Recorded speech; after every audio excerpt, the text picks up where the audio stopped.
tenaga kesehatan. Nah, tenaga dengan kewenangan ya harus sesuai dilakukan dengan kewenangan. Saya garis bawahi yang dimana kewenangan ini didasarkan pada kompetensi. Nah, kompetensi yang kalian miliki ya. Jadi makanya di awal kadang saya suka bertanya, pernah mata kuliah apa aja yang kalian dapatkan? A, B, C, D. Nah, di satu mata kuliah itu apa kompetensinya ya? Apa target kompetensinya? Walaupun mungkin yang diajarkan sampai 14 kali pertemuan, apakah semuanya target kompetensi? Bisa jadi tidak gitu ya, karena ada kompetensi-kompetensi yang memang seharusnya Anda dapatkan di sana ya. Nah, jadi kewenangan itu didasarkan pada kompetensi. Oleh karena itu, Anda melakukan pendidikan ini adalah untuk mencapai kompetensi dulu ya. Setelah itu baru Anda dapat kewenangannya.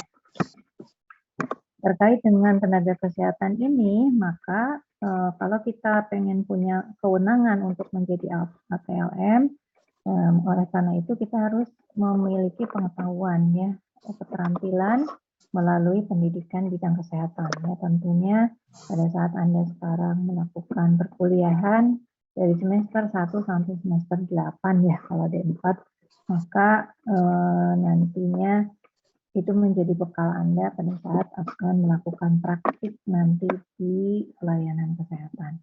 Nah, terkait dengan tenaga kesehatan ini, khususnya kita ATLM, itu sebetulnya minimum untuk tenaga kesehatan itu D3. Ya, sekarang itu sebetulnya di undang-undang ini bahwa minimumnya harus D3. Ya, jadi bukan SMK lagi. Oleh karena itu, misalnya sekarang Bu udah masih ada SMK ya, mungkin dari kelas ini juga mungkin masih ada yang dari SMK.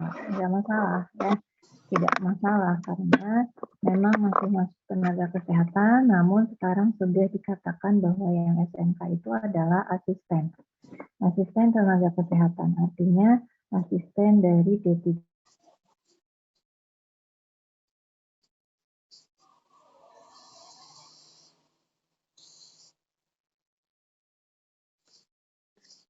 Ataupun utama, misal ya, tapi biasanya itu nanti akan berimbas pada akreditasi dari laboratorium itu sendiri gitu, karena nanti ada poin-poinnya ya kalau pada saat akreditasi itu ada poin-poin penilaian terutama untuk SDM.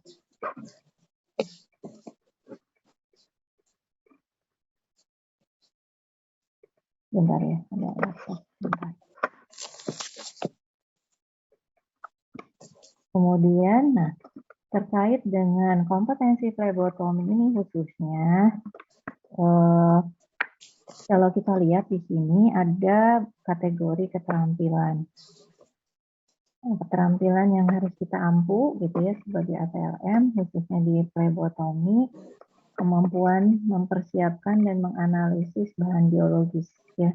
Kemudian jenis keterampilannya adalah melakukan pengambilan spesimen sesuai prosedur yang tepat. Jadi ini ada 3 sub keterampilan dari flebotomi khususnya.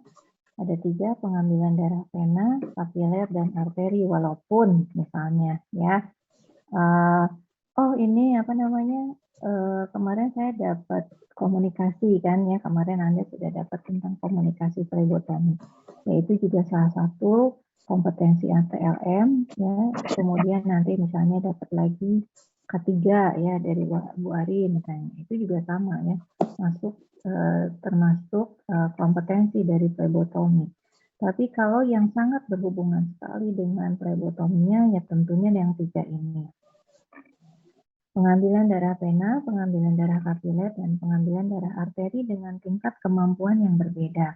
Yang vena dan kapiler 4, sedangkan yang arteri 2. Nah, kenapa yang arteri ini 2? Karena terutama di pendidikan itu biasanya tidak semua institusi pendidikan akan memberikan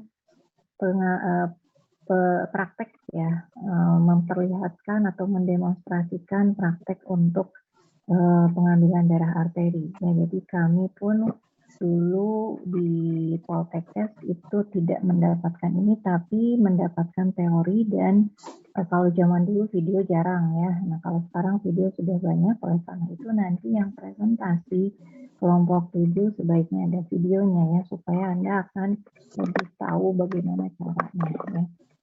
Kemudian yang kedua, kenapa pengambilan darah arteri ini tingkat kompetensinya 2? Karena pasien-pasien untuk pengambilan darah arteri ini ya biasanya memang banyaknya dilakukan oleh perawat, dan perawatnya pun yang sudah tersertifikasi ataupun yang sudah berpengalaman di kegawat daruratan biasanya ya. Jadi perawat-perawat yang biasanya menangani pasien di ICU, HCU ataupun ICU ya. Jadi untuk perawat yang lain sebetulnya mungkin saja bisa ya, tapi tidak sepengalaman yang biasa menangani pasien-pasien dengan pemeriksaan yang khusus diambil dari darah arteri, yaitu analisa gas darah. Nah, jadi kalaupun misalnya secara teori mungkin kita juga bisa ya, tapi untuk secara praktek biasanya tidak terlalu banyak yang berpengalaman untuk melakukan pengambilan darah arteri. Nah, kemudian untuk mencapai kompetensi tadi gitu ya, tingkat kemampuan yang tadi 4 ya, 2, 4 gitu, maka Anda diwajibkan untuk mengetahui dulu, kemudian bisa menjelaskan. Makanya kenapa di RPS itu biasanya kami tulis ada indikator keberhasilan dari mahasiswa ya, apa yang harus dicapai. Jadi yang pertama pasti harus mengetahui, kemudian yang kedua bisa menjelaskan, tentunya pada saat nanti ujian tulis. Kemudian minimal Anda pernah melihat atau didemonstrasikan untuk kapiler dan vena, itu kita bukan demonstrasi lagi ya, sudah melakukan pengambilan darah.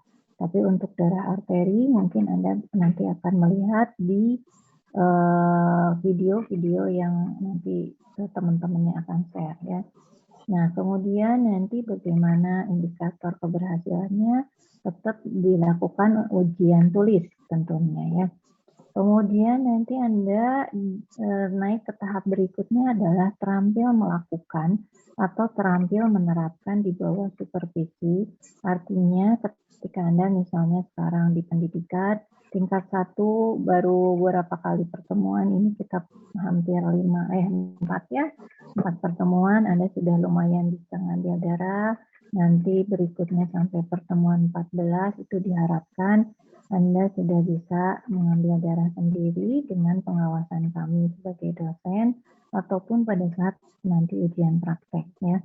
Kemudian Anda akan tahap terakhir adalah terampil melakukan secara mandiri pada saat nanti ujian ya, baik itu ujian di tahap akhir di tingkat 4 ataupun nanti pada saat ujian praktek kerja lapangan ya atau PKL dengan ada portofolio ataupun logbook yang akan diberikan oleh dosen dan Anda akan bawa ke tempat lahan PKL. Akan saya berikan pelatihannya untuk Anda di saya jadwal lupa ya. Jadi persiapkan diri Anda untuk ataupun mungkin minggu berikutnya lagi nanti kita lihat waktunya, karena saya juga akan melihat dulu kemampuan Anda untuk mengambil darah. Kalau memang belum bisa, itu kita nggak bisa memberikan pelatihan ya. Kenapa? Karena pada saat pelatihan itu harus sudah bisa, gitu, karena akan dikasih sertifikat ya. Nah, yang dimaksud dengan sertifikasi flebotomi yang di sini adalah nanti yang kalian ketika sudah melakukan uji kompetensi keluar dari sini lulus dari D4, baru Anda akan atau bisa mengikuti sertifikasi flebotomi secara mandiri ya, baik itu biaya sendiri ataupun mungkin ya dari tempat kerja Anda yang menginginkan Anda untuk ada 1 atau 2 ATLM-nya yang mempunyai sertifikasi flebotomi. Walaupun mungkin untuk kepentingan tempat kerja Anda nantinya ya, tapi itu menurut saya bagus ya.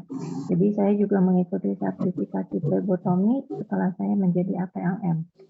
Sudah 2 kali saya ikut sertifikasi, jadi yang pertama untuk mendapatkan sertifikasi flebotominya, yang kedua resertifikasi.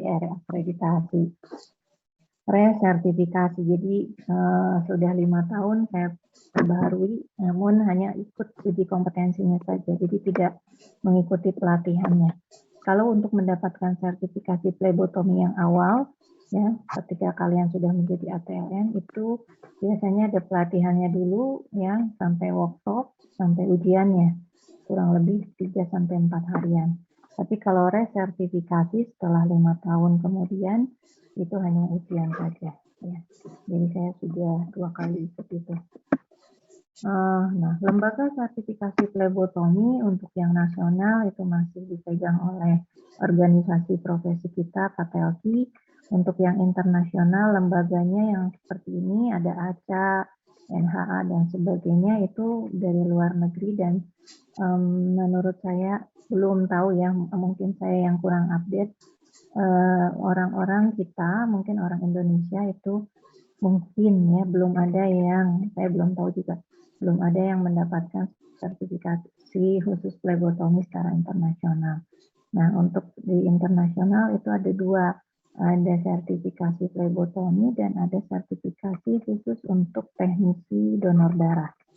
Jadi kalau di luar negeri udah 2, kalau di kita saya belum tahu ya apakah yang dari PMI ataupun yang dari lembaga pendidikan yang khusus untuk donor darah di Jakarta, apakah sudah membuka sertifikasi ini atau belum?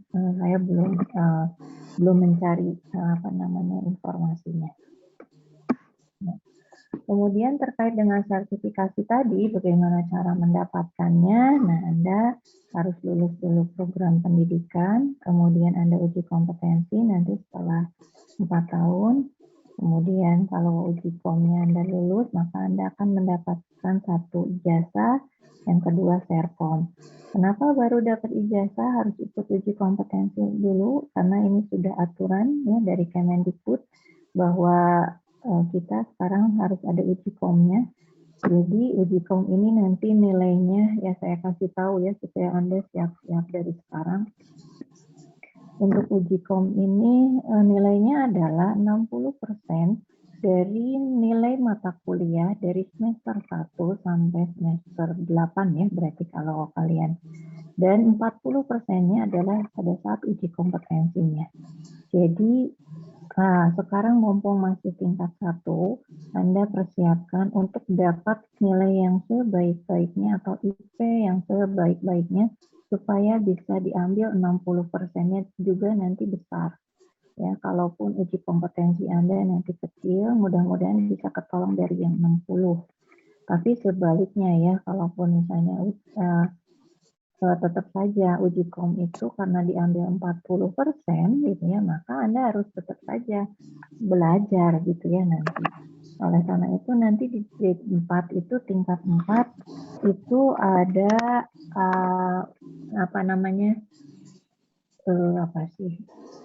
kapita selekta ya. Jadi kalau di D3 namanya pengkayaan, kalau di D4 namanya kapita selekta. Anda akan diajarkan kembali atau diingatkan kembali dari mulai tingkat 1, materi-materi tingkat 1 yang dasar sampai tingkat 4. Itu untuk persiapan uji kompetensi. Nah, ketika Anda sudah dapat ijazah dan serkom, nanti Anda wisuda dan akan mengurus STR ya. Kenapa harus punya surat tanda registrasi? Karena semua rumah sakit ataupun tempat kerja sekarang membutuhkan STR itu untuk kepentingan akreditasi ataupun kepentingan tempat kerjanya juga gitu ya, atau organisasi tempat Anda bekerja nantinya. Kenapa harus ada STR? Karena itu adalah jadi kita nanti akan ketahuan apakah kita sebagai anggota ya dari PATELKI atau bukan. Terkait dengan itu nanti karena Anda tidak bisa membuat SIP atau surat izin praktek ya untuk lisensi Anda untuk mendapat kewenangan Anda boleh bekerja gitu. kalaupun misalnya ya nanti misalnya, oh Bu, itu kakak kelas saya ada yang tidak ber-SPR tapi kok bisa bekerja. Ya memang betul, ada juga yang seperti itu. Tapi mungkin sekarang belum dilakukan keseluruhan ya, harus dicek satu-satu. Tapi nanti kalau sudah berlaku 100% itu maka nanti Anda akan kerasa sendiri ya.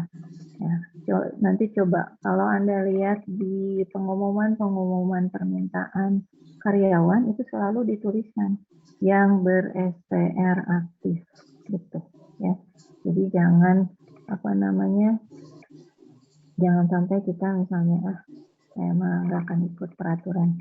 Silakan saja itu mah balik lagi ya ke diri Anda masing-masing. Ketika nanti ternyata mempersyaratkan adanya SPR maka ya Anda sendiri yang menanggung.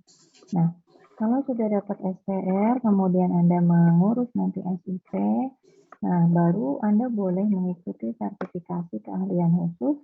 Salah satunya adalah tadi flebotomi, kemudian yang kedua ada validator, dan yang ketiga adalah mikroskopis malaria. Nah, untuk mikroskopis malaria ini ataupun validator ini juga sudah ada ya untuk sertifikasinya. Jadi kalau Anda misalnya berminat silakan, tapi kalau saya sih lebih prefernya flebotomi karena itu yang banyak digunakan ya. Kemudian untuk sertifikasi internasional itu juga ada sertifikat khusus gitu ya. Walaupun tadi ya balik lagi di luar negeri itu kalau tidak salah sertifikasi untuk flebotomi juga ada, tapi lebih ke arah spesialis. Sertifikasinya sertifikasi spesialis apa gitu ya. Maunya misalnya di hematologi atau apa itu kalau nggak salah sudah ada.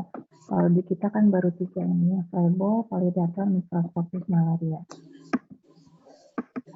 Nah, terkait dengan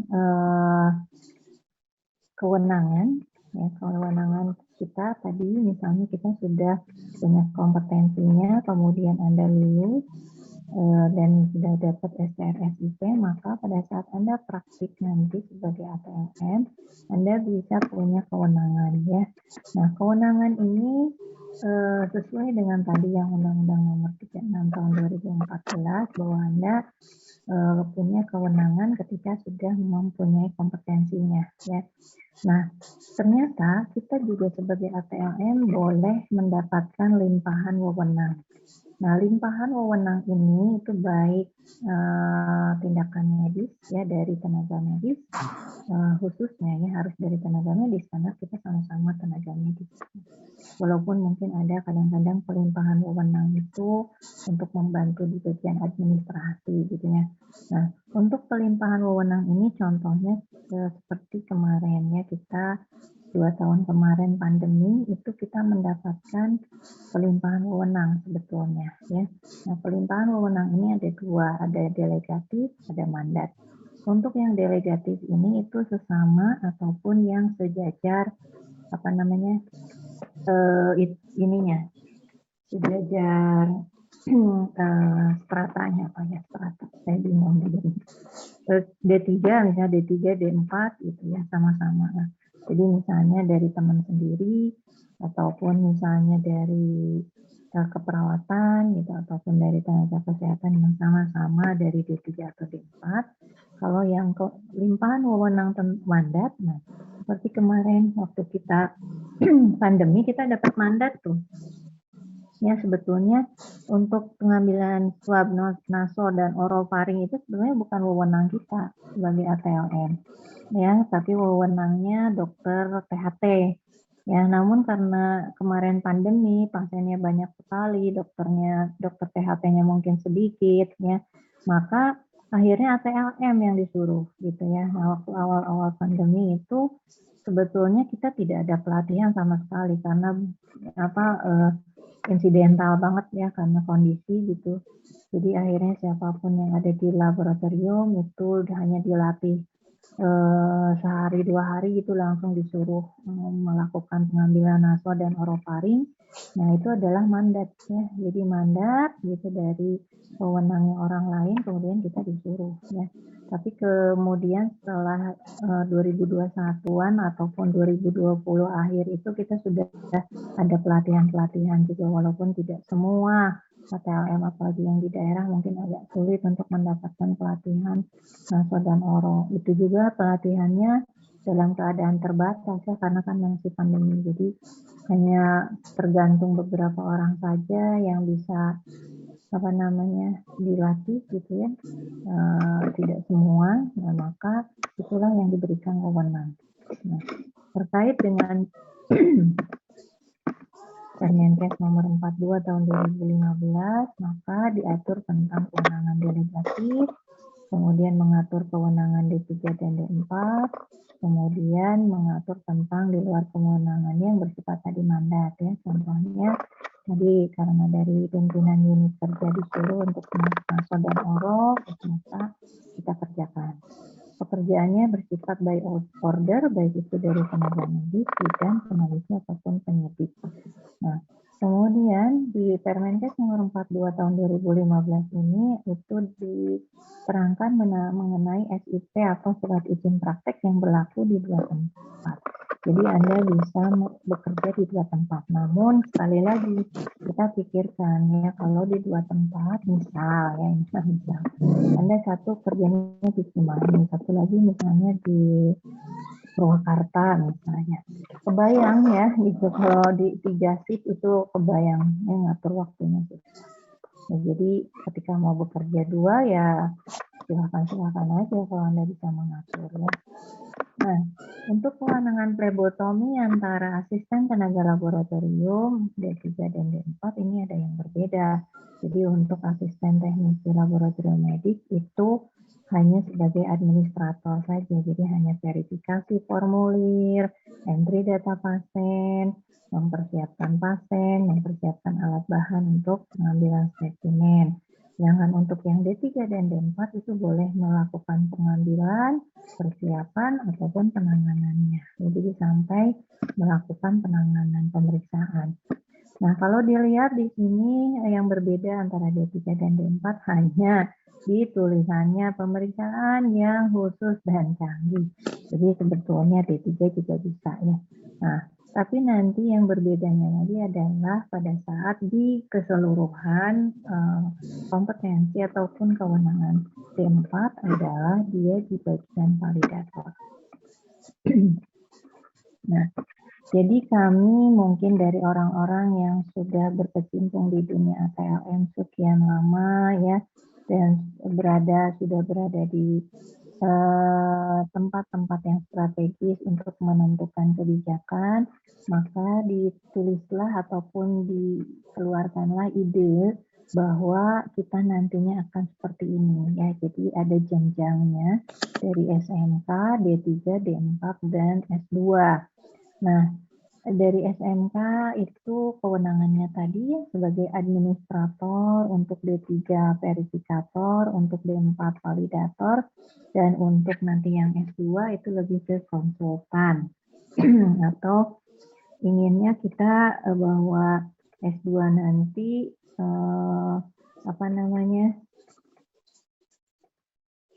bisa menjembatani ya, bisa menjembatani antara kita yang D3 D4 SMK dengan dokter patologi klinik sebagai konsultan klinisnya. Nah, kalau di luar negeri untuk yang S2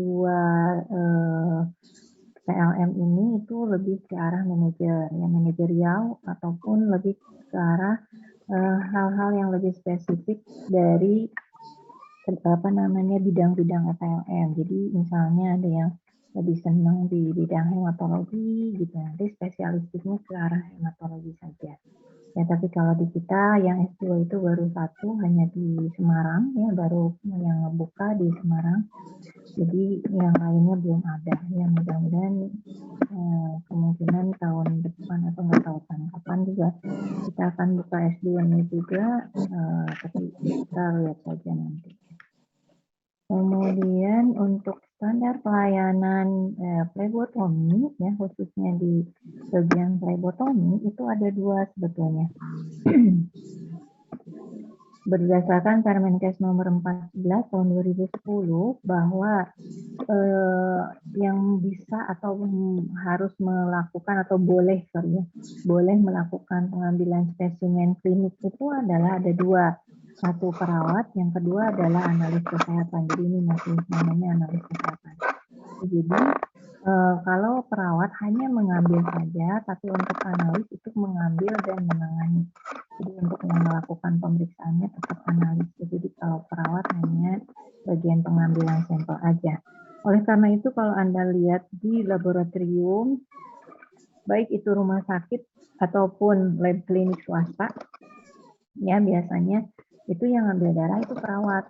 Ya rata-rata walaupun ada 1-2 yang analis ataupun didampingi ya biasanya. Jadi yang ambil darahnya misalnya untuk lab utama terutama kan PLN-nya itu harus 6 ya, 6-8 kalau nggak salah. Nah dari situ itu mungkin saja ada satu yang ditempatkan di phlebotomi, nanti ada perawatnya ya yang membantu.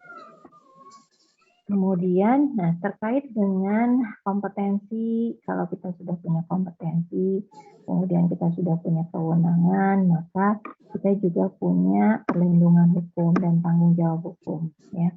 Tanggung jawab hukum karena kenapa harus diberlakukan supaya kita tidak melanggar hukum atau merugikan pasien nantinya. Ya. Apalagi kalau misalnya disengaja gitu ya, atau lalai, ya itu bahaya ya. Oleh karena itu, kita juga harus tahu jika misalnya kita melanggar hukum ataupun ya intinya pada saat phlebotomi misalnya merugikan pasien, apakah ada perlindungan ataupun bagaimana, nah nanti itu dibahas oleh Karin ya.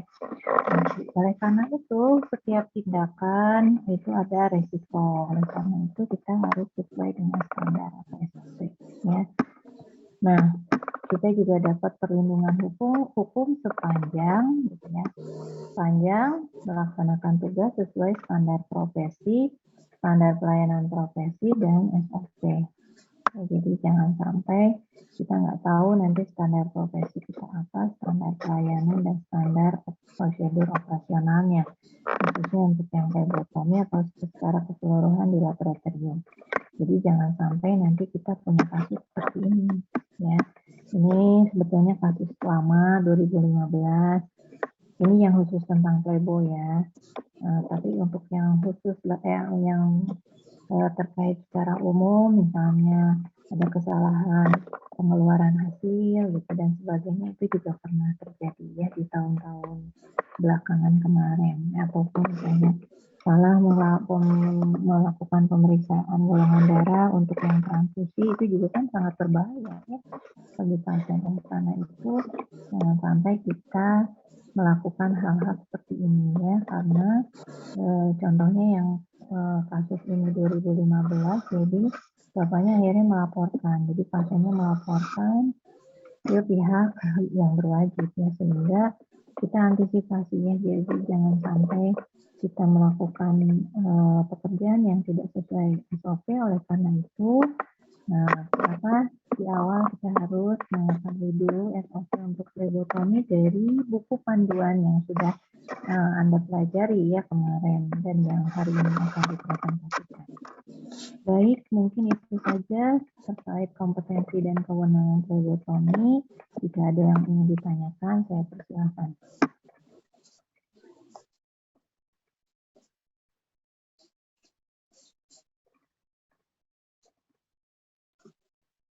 Ibu, maaf izin bertanya. Boleh, siapa namanya? Nama saya Tasya. Ya, Tasya, silakan. Kan di situ ada yang persoalan tentang kasus phlebotomi tadi ya, Bu.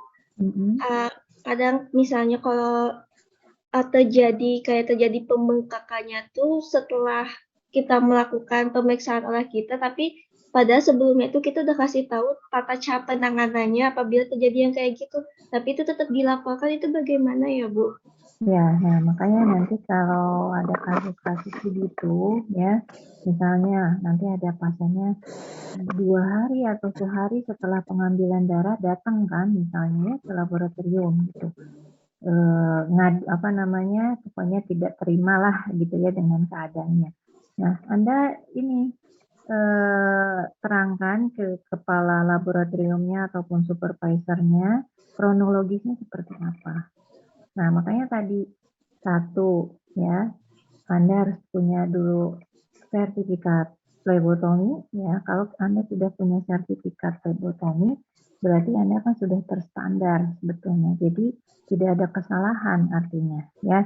Nah, nanti pasti setelah itu kalau sudah diperlihatkan sertifikatnya, baru nanti biasanya ditanya kronologisnya seperti apa. Anda ceritakan sebenar-benarnya.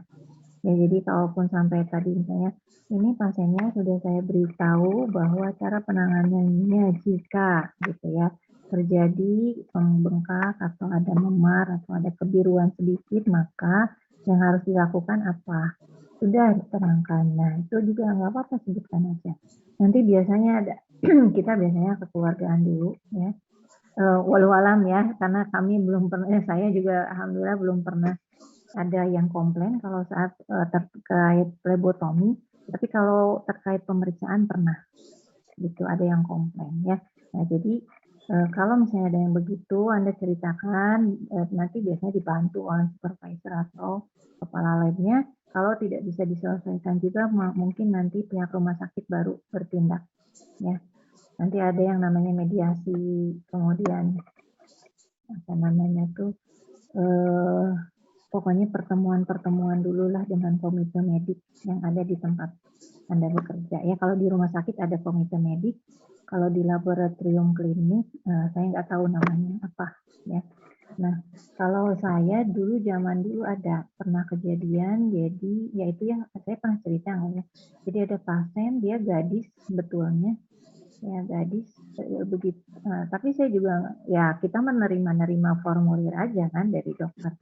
Periksanya itu HCG ya, kehamilan. Nah, kemudian kita periksa dan ternyata positif. Gitu ya. Kita kan mikirnya oh, mungkin gitu ya. Mungkin gitu kan pernah melakukan hal-hal yang kita nggak tahu. Ya, kita pokoknya berpikirnya kan ke arah sana. Udah aja ya kita keluarkan hasilnya, sudah selesai. Ternyata dia menuntut balik lagi. Gitu. Balik lagi ternyata ya dia merasa dia tidak pernah melakukan hal-hal seperti itu gitu. Menuntut bla bla bla sampai kami itu pokoknya di laboratorium tuh tegang gitu ya. Jadi teman yang meriksa itu lumayan jadi kasihan juga, depresi ya. Karena dikejar. Jadi pasiennya datang terus ke laboratorium, terus bawa pengacara juga. Gitu. Jadi itu sampai kepala lab kita dicari tiap hari. Dulu pernah ya. Nah, ternyata setelah ditelusuri untung si rapid tes kehamilannya itu nggak kami buang gitu. Dan memang kami kadang-kadang kebetulan aja itu Maya memang sudah diatur saja. Kebetulan kita tidak buang, masih ada rapidnya, ada tulisan nama pasiennya, dan memang itu ada garis 2-nya. Walaupun tidak terlalu jelas garis 2-nya, ada agak samar gitu. Tapi biasanya kalau samar seperti itu kita konfirmasi. Konfirmasinya menggunakan manual. Yang manualnya pakai mikroskop. Biasanya kita bisa lihat tuh. Nanti ada aglutinasinya, gitu. Kalau ada aglutinasinya jelas, nah itu positif tetap gitu. Nah, dari situ ternyata setelah akhirnya dilibatkanlah dokter-dokter spesialis obgyn gitu. Nah, ternyata ada satu dokter spesialis obgyn yang mungkin ada pengetahuan lebih waktu itu. Jadi ternyata ada penyakit tertentu gitu ya. Kami tidak tahu karena kami tidak dilibatkan pada saat mediasi dengan pengacaranya dan pasiennya dan keluarganya. Wah, pokoknya mas semua datang. Itu katanya ya begitu. Jadi ada satu penyakit apa gitu yang bisa menyebabkan tes kehamilannya itu positif gitu. Nah, saya juga nggak ngerti ya pokoknya. Intinya begitu. Jadi alhamdulillah akhirnya teman saya tidak diproses hukum, kita di laboratorium juga tenang. Begitu.